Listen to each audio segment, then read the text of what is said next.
The Agenda with Steve Paikin is made possible through generous philanthropic contributions from viewers like you. Thank you for supporting TVO's journalism. Tonight on The Agenda. I've brought this up with the Thunder Bay Police Force.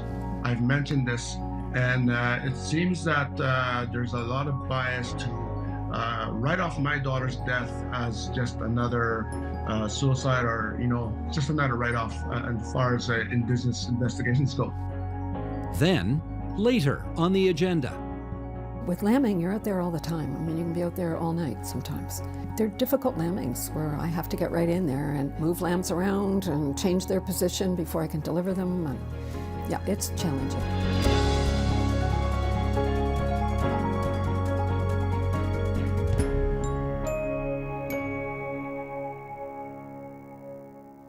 Indigenous families and leaders from northwestern Ontario are calling for the Thunder Bay Police Service to be disbanded as a path out of a crisis of trust in that city's law enforcement.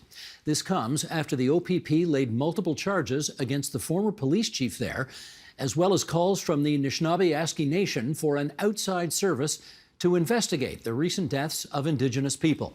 Joining us now to discuss this and more from Thunder Bay, Ontario via Skype, we welcome Alvin Fiddler. He's the Grand Chief of Anishinaabe Nation. Melanie Beardy and Vincent Osberg, the parents of Jenna Osberg, who died under tragic circumstances. John Thompson, freelance journalist based in Thunder Bay. And overseas, we welcome Julian Falconer, founding partner of Falconer's LLP and the lawyer representing Jenna's parents. And well, I want to thank all of you for joining us here on TVO tonight. Melanie and Vincent, I want to pay particular homage to you for having the courage to be with us this evening in light of the awful circumstances. Our sympathies, obviously, to you and to your entire family. Grand Chief, I want to start with you, though. During the news conference at Queen's Park recently, you said, the Thunder Bay Police Service has turned into a cold case factory when it comes to investigations into the deaths of Indigenous peoples. Tell us more about what you meant by that. Well, I just want to, first of all, thank you for having us. And I just want to begin by acknowledging Vince and the Osberg family and the Muniz family and the Bolesky family and all the other families that are out there still waiting for answers as to what happened to their loved ones, how and why they died in Thunder Bay, and just waiting for answers from the Thunder Bay Police. And I think that's the reason why I made that comment when we were opening up the press conference the other week, is just the track record that the Thunder Bay has in terms of resolving or solving these tragic cases is just horrendous, and that number just keeps escalating. Melanie, I think we need to know more about your daughter. Why don't we start with having you tell us, what was she like? She was Well, she liked to do artwork. She liked to play piano on occasion. She liked to sketch. She did some artwork, and she was a good daughter to us. She graduated College just last June. Which college? The Confederation College. We just saw a couple of pictures of her. She was a beautiful young woman. You must have been very proud of her. Yeah, we are. Vincent, I'm sorry to do this, but again, this will bring home the seriousness of this case. Can you share with us some of the circumstances around her death? Well, she died on the early morning of the 30th, which would have been Friday night, Saturday morning. And she was at a house she liked to frequent. She was in a relationship with this young male. And I guess around 1:30, 2 o'clock, there was an 911 call made. And the police didn't respond, attend the residence. When I was talking to the coroner, he said that a fight had broke out between my daughter, Jenna, and her boyfriend, and that the mother claimed that she separated the two, sending one upstairs, one downstairs. But, when I did a timeline on my daughter, she was still alive at 2:41 a.m. And the last time would have been about 5:41 in the morning that someone was in her account. Whether it was her or someone else, we don't know. And that's the timeline. About 5:41, there was someone was using her device to see a message that her cousin Vanessa had sent to her. So anyway, what happened is that the 2 911 calls, I guess a police officer was dispatched, but he refused to go and attend. The first one was that initially it was reported as a domestic call, but later ruled as an unwanted guest who wasn't supposed to be there. And the flags that surround this is that they were not supposed to be together. Melanie tried to separate because the boyfriend had conditions that he was not supposed to be on her because he had committed an assault on her back last July 14, and my daughter had fought him off, and he was charged.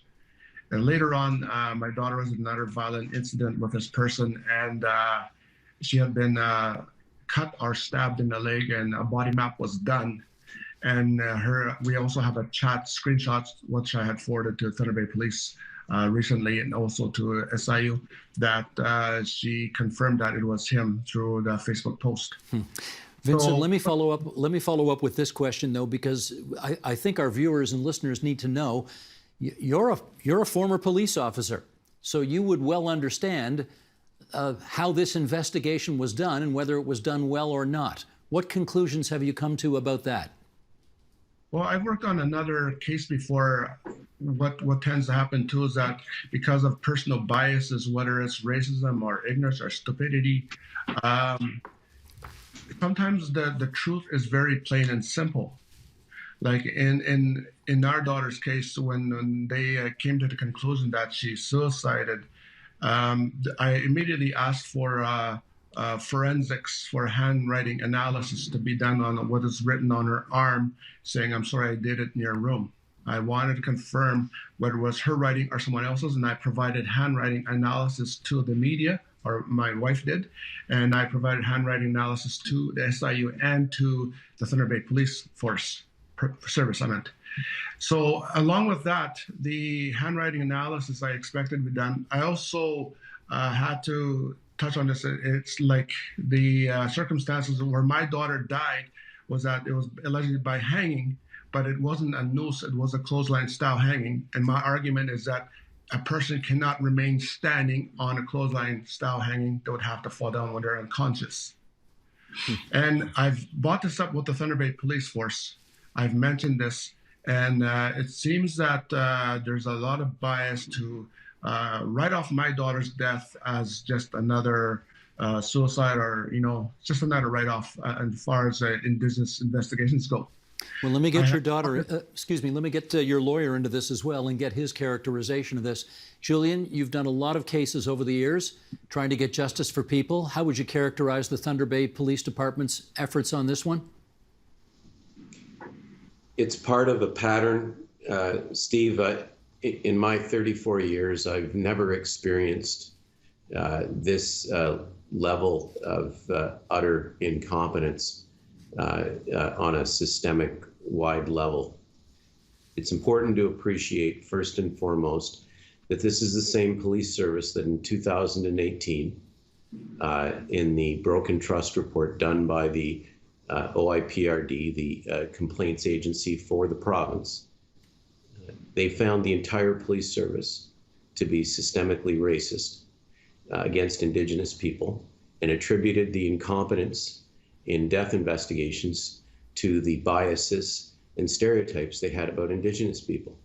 Here we are some 6 years later, and you hear Grand Chief's concerns, you hear the concerns of obviously the family of Jenna Osberg, but it goes so much deeper. Do you realize there is literally a pileup of over 20 Indigenous deaths that are all ongoing reinvestigations under titles called Project Cedar or the Blended Investigations Team? They keep having to rebuild and restart investigations And so, as Grand Chief called it, it's become a cold case factory. So the two things that characterize a competent death investigation, timely investigation, completely lost. And then secondly, of course, community trust in your policing, completely absent. And so, frankly, this bizarre situation continues, and there's no equivalent in the country. And it's because, unfortunately, and I say it sadly, with Vincent and Melanie there, I say it sadly, Indigenous lives are less than worthy in the city of Thunder Bay, and that's the truth, and it just pains me enormously. Let me get John Thompson into our conversation now. And first of all, John, it's good to have you back on TVO, back on our airwaves. You, of course, were a contributor to us not too long ago, so good to see you, my friend. And tell me, these deaths, these poorly investigated deaths, in your experience, how are they commonly described over the years? Well, the OIPRD report that Mr. Faulkner referenced was really about cases after cases in which the most high-profile cases were Indigenous people, many of them young people who were in Thunder Bay attending school here because education's not made available beyond grade 10 in their communities, who were found in rivers. And so the most high-profile of these deaths, they said that there was alcohol involved, and they said drowning was the cause of death, but that doesn't describe the manner of death, which is how they came to be in those situations.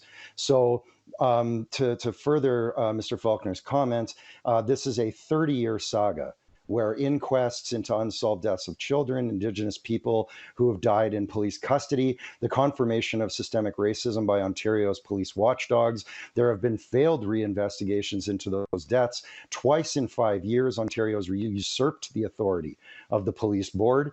And now they have 25 human rights complaints from sworn officers and staff members. There are over 550 recommendations for change that comes out of this series of reports.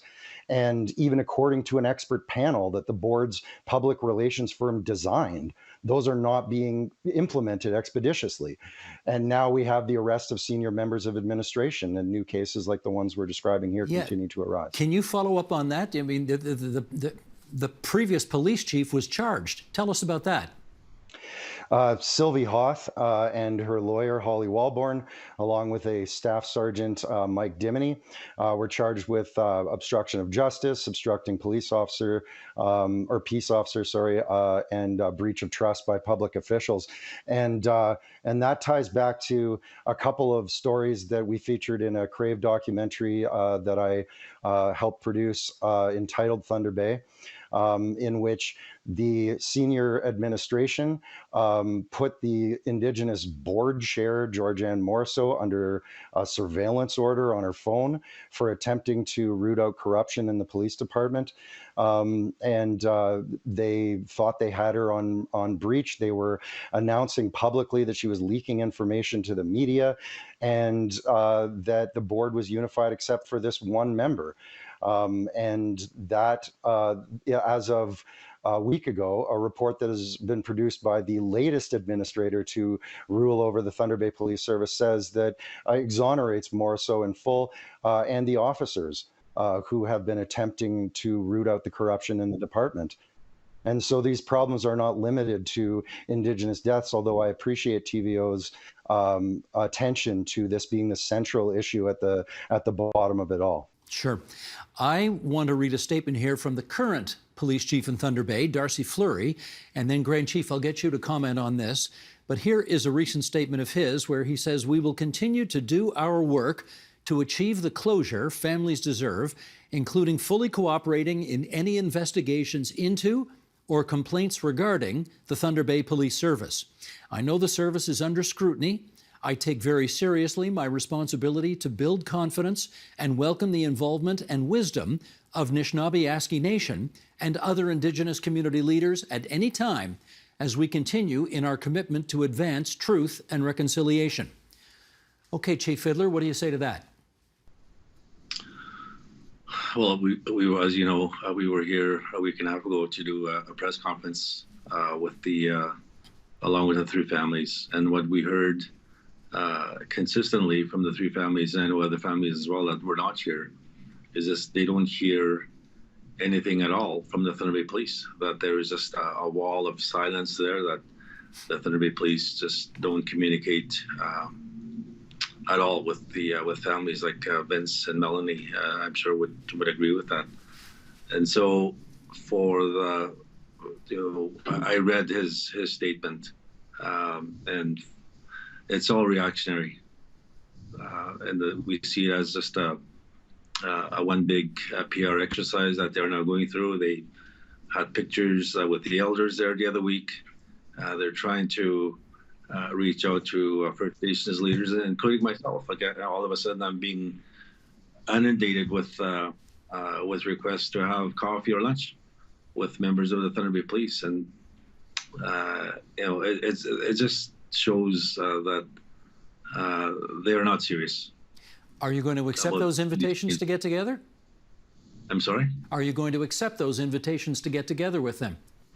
Well, it's hard to have coffee or lunch with someone after hearing from the families that were here a week and a half ago, where they, in the leadership as well, that we feel that enough chances have been given to the Thunder Bay Police for them to make these changes and to demonstrate that they are serious about making these changes. And it's just, I think the way I described it, the press conference, was that it's just it's like watching a bad movie over and over again, and that we cannot allow our families to be subject to that any longer. Melanie, I should get your view on this. Do you see this as a sincere first step to get together? No. How do you see it?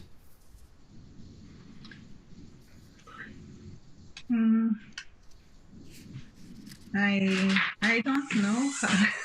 I don't prepare properly, but I don't know about the police chief, the statement he made last week, where he said more can and will be done to communicate with the families about their loved ones' investigation. And we haven't heard from the Thunder Bay Police in many months. It's been a long time. Vincent, have you heard from the new police chief directly? No, he has not made any effort to reach out to us or to me. I've not heard from any officer, even the investigating officer I was talking to.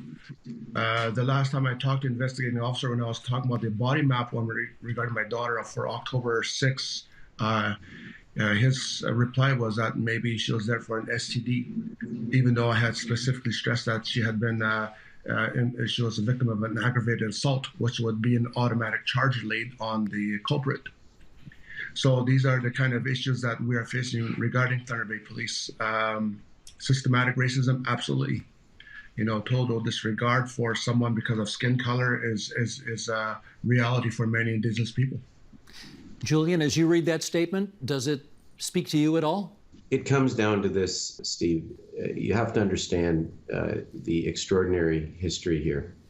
The last two police chiefs have the distinction of being the subject of criminal charges. Before Sylvie Hoth, it was J.P. Levesque. He was criminally charged. Now it's Sylvie Hoth that's criminally charged. I need you to understand that the Thunder Bay Police aren't changing because they're precisely the police service that those in power in Thunder Bay want. Yes, that's right. They want a police service that creates a hostile environment for Indigenous people. And so you're not going to see any real change and that's why it's like gerbils on a wheel. And as Grand Chief said, it's like an old movie going over and over again. It's because they're actually delivering the policing for white people and nobody else. And I heard the minister in the House say that our 140,000 people, of course, he wasn't talking about Indigenous people, support the service. Well, let's be clear.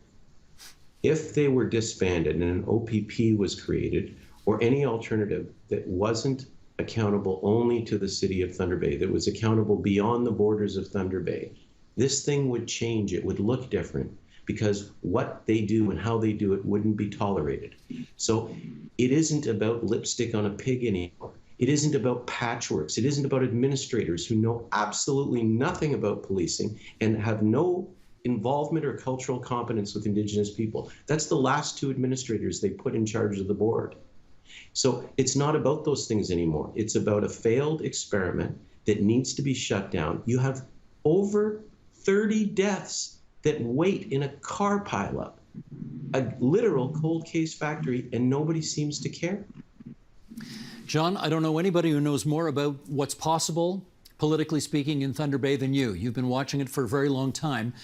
Do you think the notion of the Thunder Bay Police Service being disbanded and the OPP coming in, or some kind of hybrid operation with Alvin Fiddler's organization, Anishinaabe Nation, what is the political feasibility of either of those two options being pursued?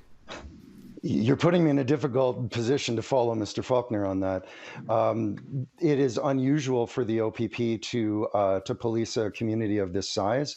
If you look at the policing for Anishinaabe Police Service in the communities that Grand Chief Fiddler represents, there are circumstances where the OPP will handle major cases. And so that's a model that might be considered. There's a regional model that has been suggested by an expert panel last year.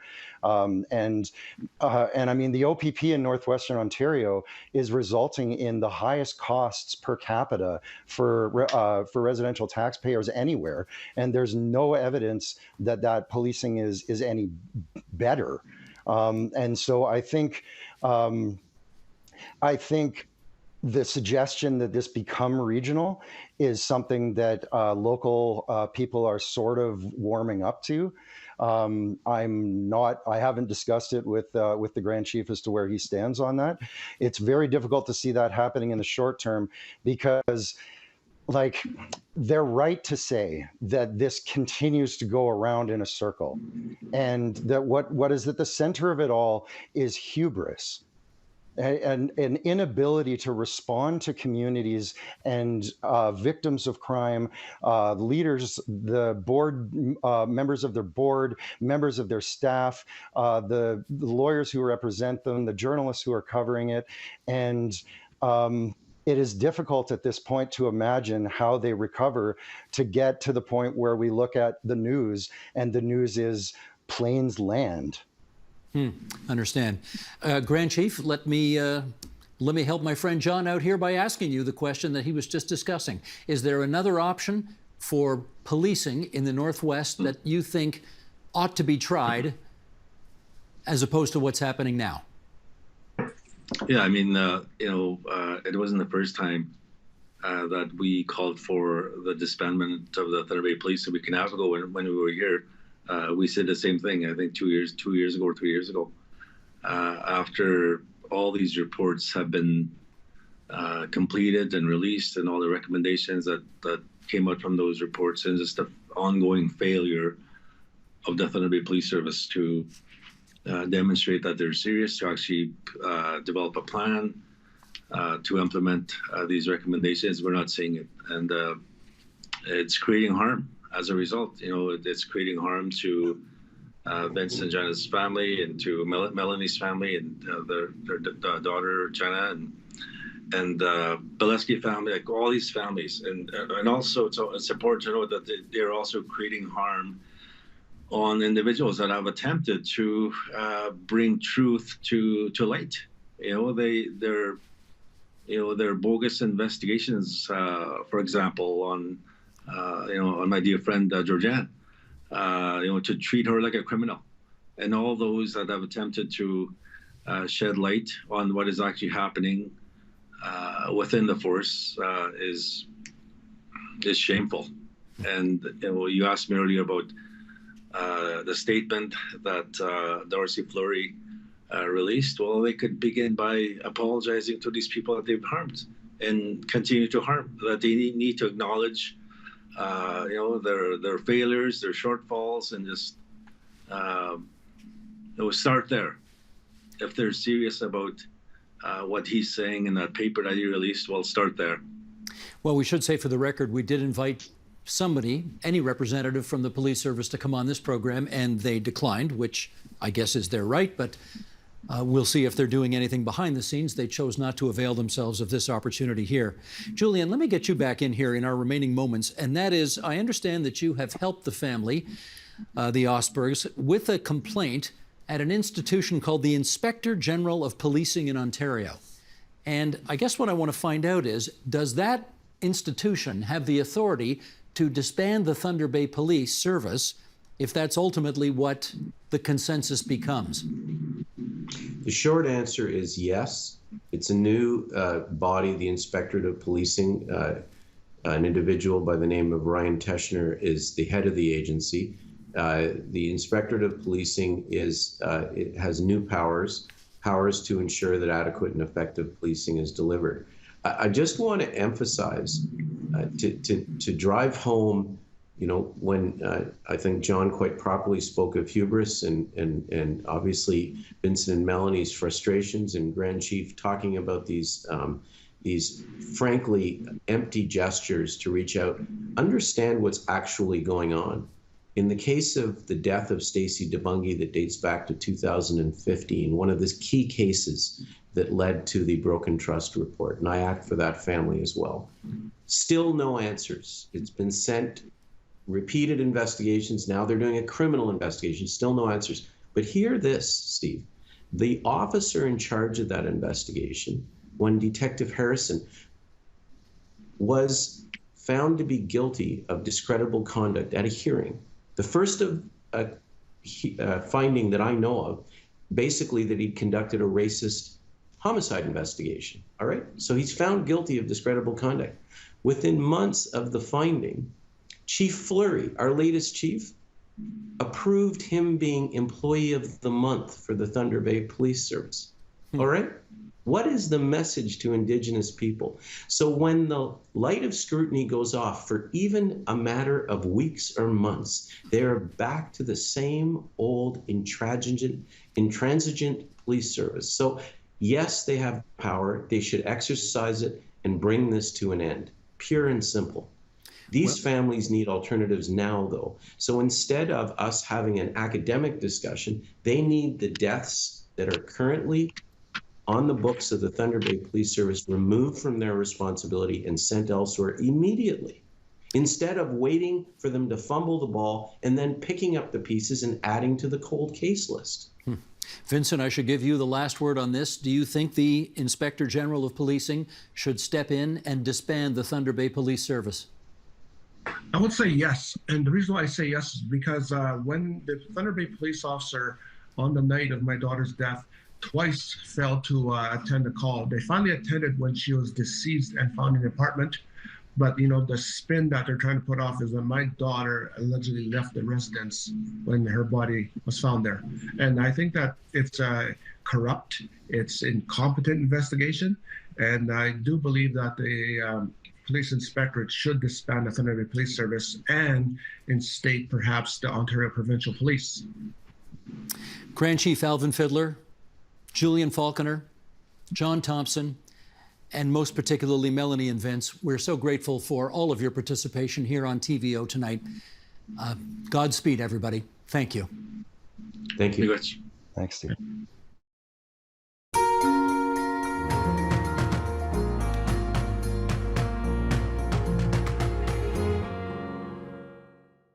What goes into running a sheep farm in Ontario over 50 years? We visited Barbara McLean to meet her flock and talk to her about her book, Shepherd's Sight, A Farming Life.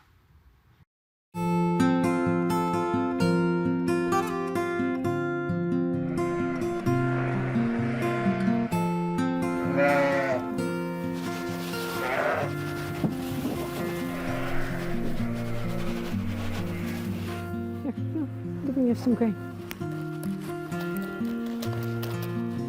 Open your mouth. Atta girl. Hold me up. Hold me up. Okay. I'm gonna just put that down. Just swallow it. There you go. Barbara, thank you so much for having us at your home. Let's get into it. How did you get your start with this farm? Well, I think probably what started first was an interest in moving back to the country, which happened 50 years ago. traveling through areas where there were sheep, spending time in the country, spending time in Ireland in a cottage with a thatched roof and no amenities, no running water, no electricity, and finding that that kind of life suited me. And then just having an opportunity to come back to Canada and to look for a farm. Found a farm we could afford, and here we are. Tell me, what did you know about farming 50 years ago? Pretty much nothing. I did not know the difference between hay and straw, which is a kind of critical thing that you need to know. Hay is what the animals eat. Straw is what they lie down on, so you don't want to mix those two up. No, I really knew nothing. The agricultural college is an hour away. I was able to take courses. I think the most important thing were my neighbors, and they're gone now. They lived around the corner, and as soon as we arrived, they were here. They sent their son over, I think he was 12, on his bicycle to kind of check us out, offered to sell us milk, which is of course illegal, and they just let us come over and do things in their barn. And in fact, they got an awful lot of free labor out of me. I was throwing hay bales that were 60 pounds. It was very primitive kind of farming at the time, but I learned so much. They had a mixed farm, they had all sorts of different animals, milked a few cows, they had pigs, they had chickens. And it just, I loved it. They were so great. When you were starting out, how did you know what animals you wanted to keep, what type of farm that you wanted to actually have? Well, I was always interested in wool. I was a knitter since I was a little kid, and my grandmother taught me how to knit. And when we were hitchhiking around free camping in Scotland, you'd wake up, the sun had come up at 4 a.m, and the lambs would wake you up because they got lost from their mothers and they're bleeding away. And they were gorgeous. And there was wool stuck on the fences and on the hedgerows, and you could just pick up this wool and kind of twist it. And it just seemed the perfect thing for me. Now, this is a particular type of sheep that you sort of sought out. Tell me a little bit about that. Well, we didn't actually at the beginning. I mean, and I shouldn't say all sheep. There are more and more hair sheep now. There are sheep that shed their wool because wool is of so little value in the Canadian market, the world market, really. But at the time, almost all sheep any sheep around here had wool. I didn't care, any kind of wool. So it was after we'd had those sheep for the first 10 years or so that I wanted better wool. And I changed the breed of sheep to get the wool that was better for spinning. And what type of sheep is that? They're border Leicesters. So they come from the borders of England and Scotland and Leicestershire. And they have they're known as a long wool fleece, so their fleece can be about this long. And it has a lovely crimp in it, which is like the curl in it. And it's lustrous Leicesters. So they're very shiny, makes beautiful, beautiful yarn. And you can pull that out, usually, and just start spinning it. That will come out. Huh. And then, wash it or whatever, and there you go. It's lovely to spin. It just spins itself. If someone was to come to your property, what would they see? Well, right now we have 18 sheep. We've got 17 ewes who are all bred, as far as I know. 1 lamb that I didn't expose to the ram, and 1 ram. So usually we always had around between 20 and 25. So we are cutting back a little bit. Personalities? Definitely. They definitely have personalities. They're sheep I remember from, 20, 30 years ago. I remember specific sheep. The ones that always got out, the ones that would lead the flock, the ones that were particularly gorgeous or friendly. Right now, I'm quite fond of my ram. He's very friendly to me, not necessarily like men as much, but I can cuddle with him, so that's fun. The one who's sick right now, I have one who's ill. She's lovely. She lets me approach her and look after her. And then there's a stubborn one, or one who's pushy and pushes everybody else out of the way for her food, that kind of thing. Your book, Shepherd's Sight, you break down the chapters by the months. Right. I'm curious, each month brings its unique challenges and great stories. What would you say are the most challenging months? Oh, lambing. Absolutely, lambing. So in the book, it was in April, but by the end of the book, I say things like maybe we'll lamb in May, and that's what we've been doing since then. Because with climate change, April has been just so unpredictable, and it's very cold and stormy sometimes. And as they get older, it's a whole lot nicer to be out in good weather. But with lambing, you're out there all the time. I mean, you can be out there all night sometimes. And checking in the middle of the night, and checking at 5 in the morning, and staying up late to check. And they're difficult lambings where I have to get right in there and move lambs around and change their position before I can deliver them. And yeah, it's challenging. You didn't spend a lot of time on the farm in the early days because you were busy being a doctor. Yes. There were a couple times in the past where I had a full waiting room in the office, and I'd get a phone call from home, never put in the middle of a lambing in the farm. And I'd go out and say, sorry, I got an obstetrical emergency, got to go. So I had to go home and help pull.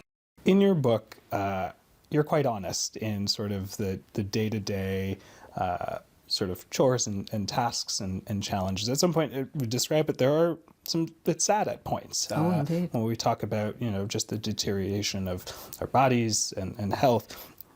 Where do you get the stamina to keep going?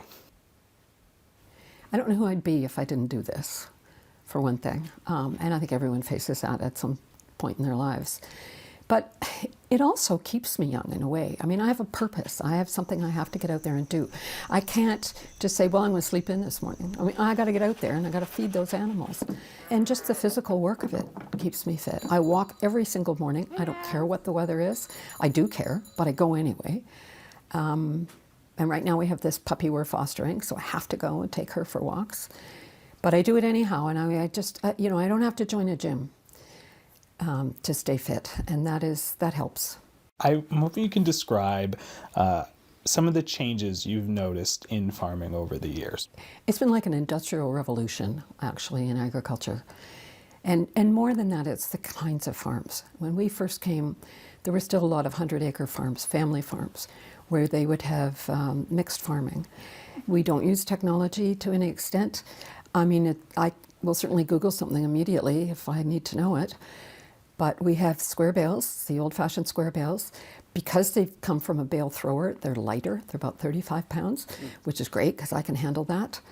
And same with the straw. And I mean, even just in terms of keeping records, most people will use computer programs for that. We don't. I have a binder. I can write down the date, something that's happened, and then I can follow that through. And right now I have this ailing ewe in the barn, and I can look back to 2018 when she was born, because this is my little lambing record that I keep with me in the barn during lambing. And I write down who the ewe is, who the ram is, the date. I give the lamb a tag number, and I write down if it's male or female.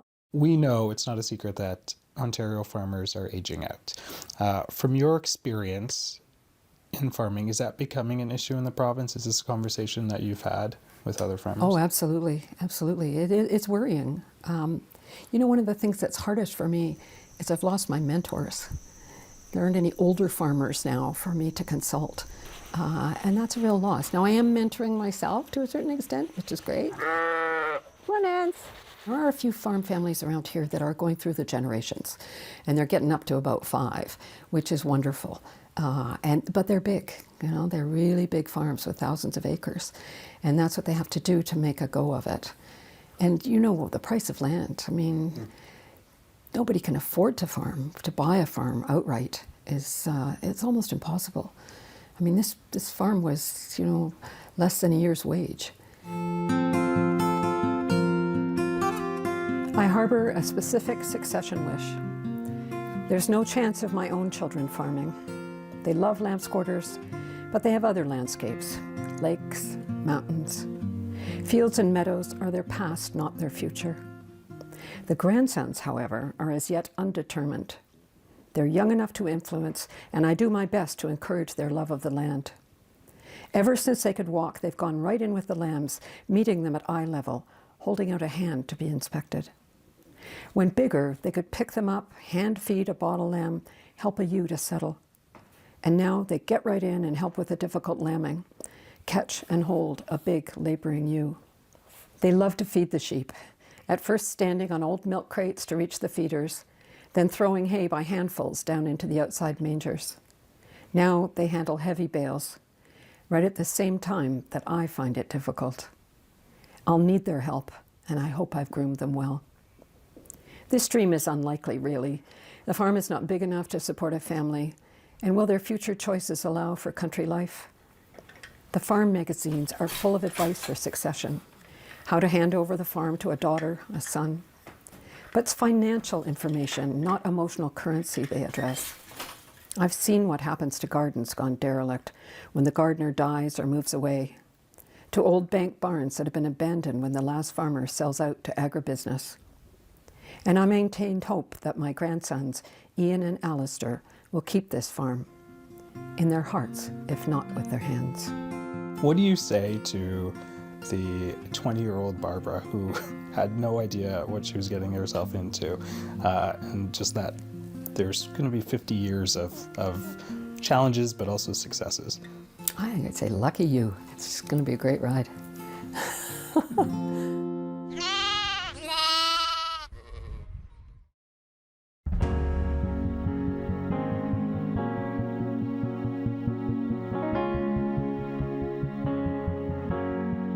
For nearly 30 years, the Christie Street Veterans Hospital treated thousands of injured soldiers coming home from World War I. It was a place not only of healing, but of medical innovation.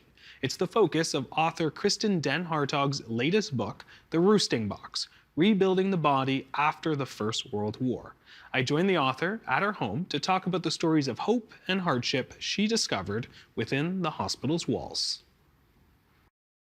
A panoramic picture taken in June 1919, the first summer of the hospital's existence, shows the men posing outdoors in a long line several rows deep in front of the main entrance.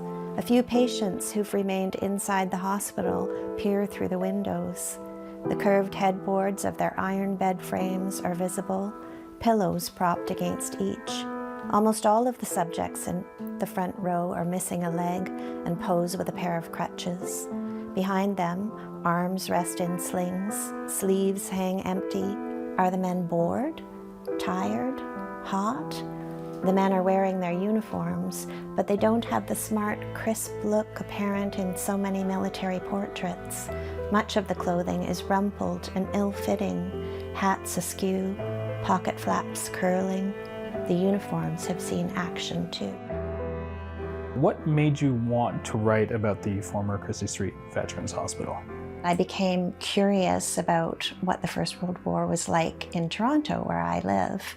And so I started doing just research out of curiosity, you know, who were the people who served, who lived here, and what was going on in the war at that time. And I stumbled upon this great book that had been digitized and put online. It was put together in about 1920, and it was all full of these candid photographs of patients of a hospital called the Christie Street Hospital, or the Dominion Orthopedic Hospital at that time.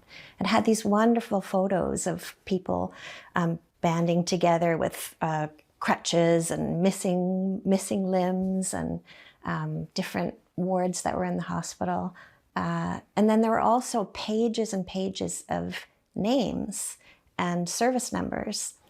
I realized that I could probably match up a lot of these people with their records and find out more about who they were and what their injuries were and who they'd been before the war. You use the metaphor of a roosting box to describe the hospital. Why? I was very interested in using bird imagery in the book. I thought it was fascinating that birds continued to be present in the war zones, and ornithologists often, amateur ornithologists would often write about birds. And so I was trying to weave that into the story, and then I came across a book that talked about roosting boxes being places of temporary shelter for birds to protect them from the elements or from, you know, difficult situations in a period of their migration. And I just thought that would be an interesting metaphor for the hospital itself. This place where all the men were gathered together, hopefully for a short period of time, but actually for some of them it was for the rest of their lives. What were the type of injuries soldiers were coming back with when they came to not only Canada, but to this hospital in particular? Oh my gosh, all kinds of injuries. Really, it's quite shocking to when you really start diving in and realizing what these people went through. And originally the hospital had been an orthopedic hospital, so they were treating orthopedic wounds only. But then over time it grew to take in all kinds of other patients as other specialty hospitals were closing around Canada. So what I ended up doing was dividing the book into chapters about legs, faces, arms, spines, minds, bellies, and approaching it that way. There were so many stories that I came across that were really inspiring, where people were really able to deal with this change in their bodies and continue to move on. Well, we'll talk about one of those people. I think you're maybe talking about Stuart Calhoun. Tell me who he is. He was a young man in his early 20s from a rural Quebec area, went overseas and suffered terrible wounds in the Battle of Passchendaele. So he had many wounds all over his body, but the most severe was a wound to his face. So he lost his nose and his eye, and just had, a horrible time recovering from that. He was sent to a hospital in Britain for a period of time, and then eventually back to the Christie Street Hospital. And this time, plastic surgery was really in its infancy. And he went through something like 38 surgeries over a period of time, and then ended up actually always wearing a mask because they were never actually able to properly rebuild his nose. But he went on to have, a life, and he married a woman who actually came to visit him in the hospital. He and this woman ended up falling in love and moving to Northern Ontario. I want to pick up on plastic surgery, the way it was described in the book, a strange new art. Can you walk me through, because we see these photos of sort of what looks like skin being draped over faces and masks and stuff. What was the actual surgeries like?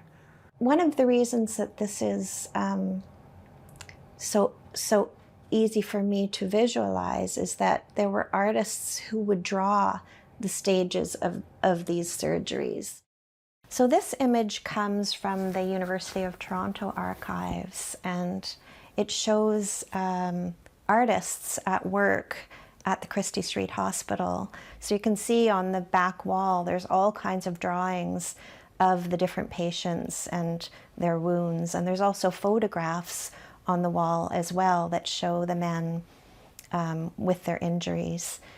And the man in the back is a sculptor named Frederick Coates, who would have worked closely with the facial surgeons. And the women in the front are Anne Savage and Dorothy Coles, two women who started out as painters and came to work very closely with the men with facial injuries. And their job was to sit in on the surgeries and draw each stage so that there would be a record of what had happened afterwards. And one of the drawings was of Stuart's surgery, and it shows this, what's called the tubed pedicle method. A large part of his nose was gone, and they would cut a piece of skin from his chest, stitch it into a tube, sew it onto the place that needed to be repaired, after also bone grafting to build up that area, and stitch it into a tube so that it was still alive. It was still alive here and feeding this part here. And then once it had adhered and knitted into place, then the tube part of it could be cut away.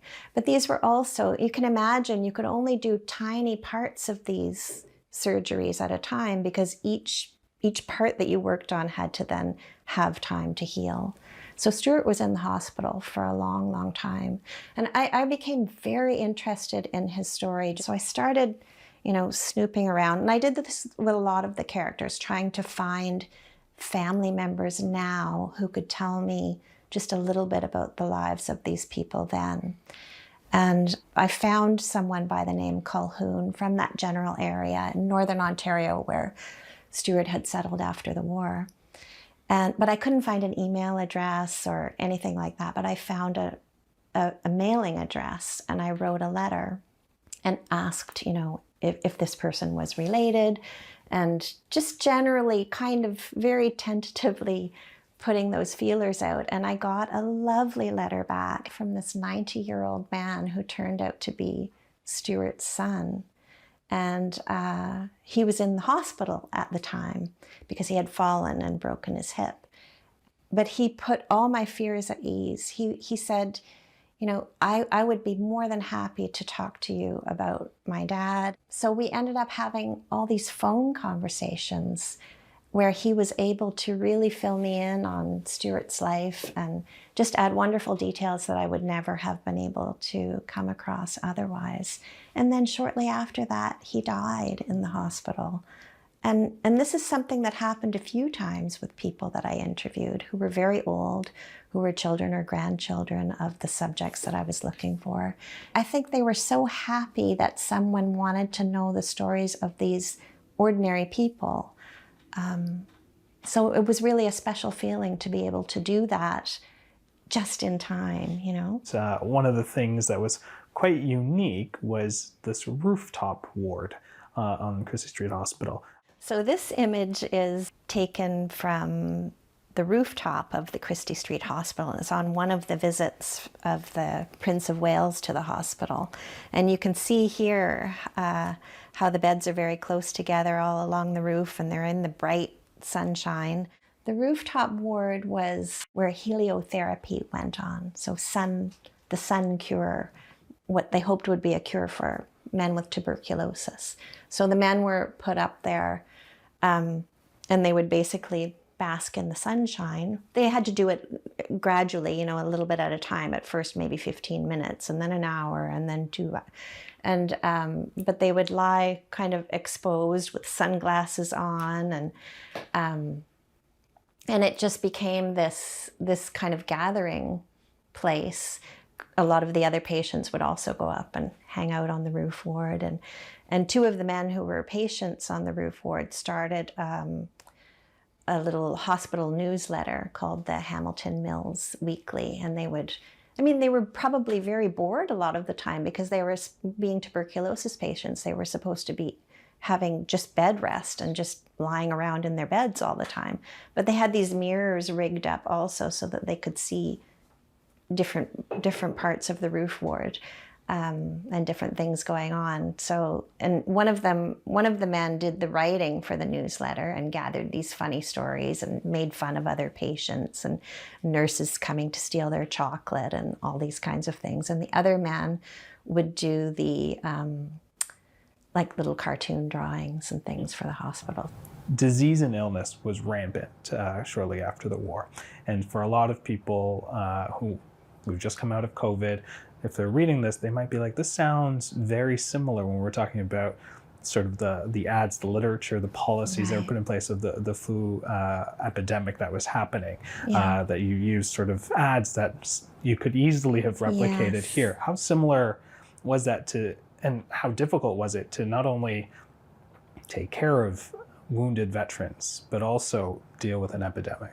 Yeah, it was really interesting researching the lungs chapter, as I called it, which basically focused on the Spanish flu while COVID was happening. And I was amazed to read the descriptions in the newspapers about, everybody staying apart from each other and not gathering in crowded spaces, not going to church as they would always do, and staying off of the streetcars and all of these kinds of things, and wearing masks. But the masks that they would wear were these kind of see-through.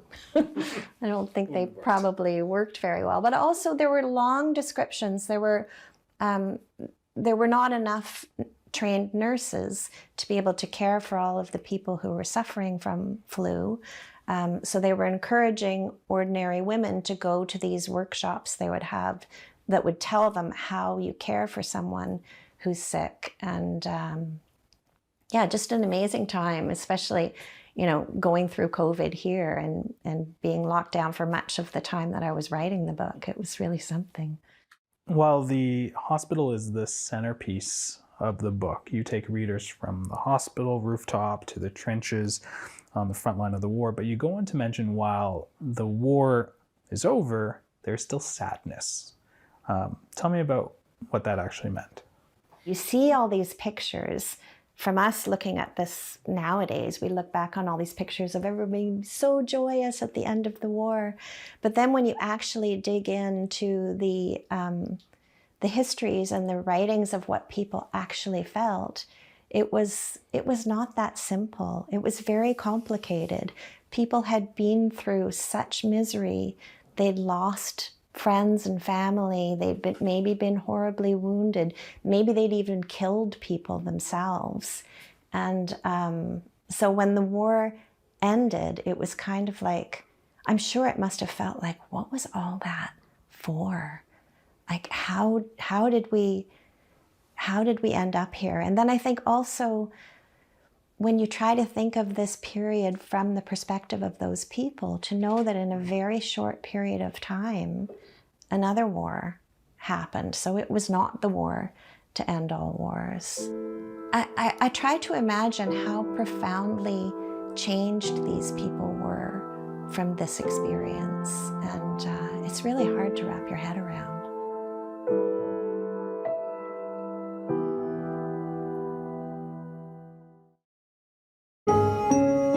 Coming up Wednesday on the agenda. If America does fall and the hinge of history shifts towards China, or it won't shift to Russia, Russia's economy is the size of Texas, but if we did move to an Asian century with China at the helm, we'd be nostalgic for the American century. That's Wednesday on the agenda.